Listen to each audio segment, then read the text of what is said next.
Hello everyone welcome to Devanjali cooking सांग माने आज आम बड़ लंकार गोटे नुआ रेसिपी देखा। बड़ लंका को पूरा भरिकी भाजवा बहुत ही बढ़िया लगे देखिए निहाती ट्राए करेंगे।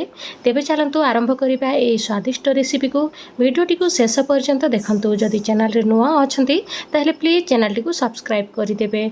तेबे चलतु आरंभ करवा ये स्वादिष्ट वीडियोटी को। प्रथमे कढ़ई को गरम करके देदबा एथिरे अध कप बादाम चीना बादाम नहीं तापर देदेबा सुखिला लंका निज टेस्ट अनुसार आप कम बेसी करें। तापर देदेबा रसुण रसुण मु 4-5 कोला नहीं तापर देदेबा एथिरे जीरा यही सबको किछि समय भाजी नबा टिके नाली पड़वा पर्यंत भाजी नबा। तापर या ठंडा करी नबा देखंतु भाजी गलानी बादाम टिके तापर ठंडा करके या ग्राइंड करी नबा। एबे आमे एई सबको ग्राइंडिंग जार रे देई दबा। देखंतु एबे आमे एथिरे देदेबा आमचूर पाउडर अध चामच जदि अच्छी पकेबे नहले टिके लेंबू रस मध्य देई पारिबे। तापर देदेबा अध चामच हळदी गुंड अध चामच देदेबा लंका गुंड। एबे आमे गोटे बड़ चामच देदेबा गरम मसला।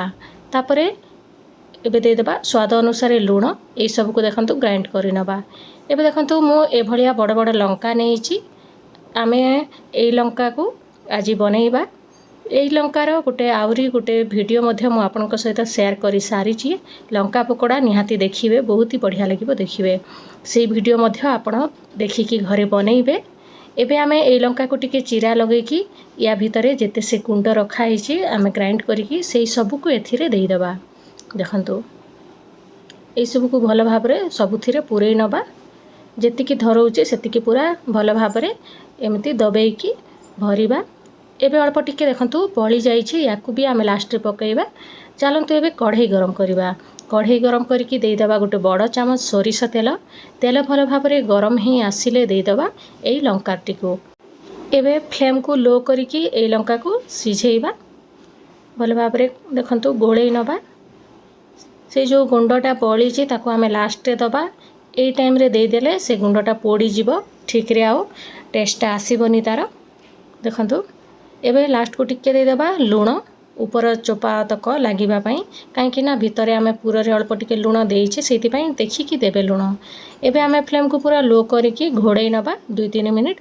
मझे मझे आपण खोलिकी देखुथिबे आउ तळ ऊपर टिके करि दउथिबे जा द्वारा कि चारिआडे भल भाबरे भाजी हेई पारिबो सिझी पारिबो लंकार जो ऊपर चोपाटा थाए सेटा। देखंतु धीरे धीरे हवा को बसिलानी सांग माने याको आपण गरम भात किंबा पखाळ सहित खाई पारिबे। पखाळ सहित बहुत ही बढ़िया लगी थाए। एबे देखंतु भाजी हे गलानी चारिपटे। एबे जो गुंडटा बळी रहिथिला ताकू एबे आमे एथिरे देई देबा।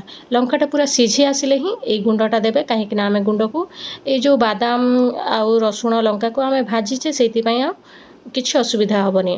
लास्ट को ही आपण देबे आगरु देई देले टिके पोड़ी जिवार संभावना थाए सेति कि टेस्ट मध्य आसी न थाए। एबे आमे आउरी 2 मिनिट सिझाई नबा। एबे 2 मिनिट परे लिड खोलिकी देखि नबा। देखंतु बढ़िया भाबरे हमर लंकाटा पूरा सिझी जाइछि तार ऊपर चोपाटा बहुत बढ़िया भाबरे सिझी गलानी। एबे आमे याकू काढी नबा प्लेट को। देखिले ना सांग माने केते सहज रे हमर प्रस्तुत हे गला लंकार ए बढ़िया रेसिपीटा। निहाती याकू ट्राई करिकि घरे मते कमेंट बॉक्स रे निहाती जणैबे। देखा हबो नेक्स्ट वीडियो रे आ गोटे नुवा रेसिपी सहित। Thank you for watching.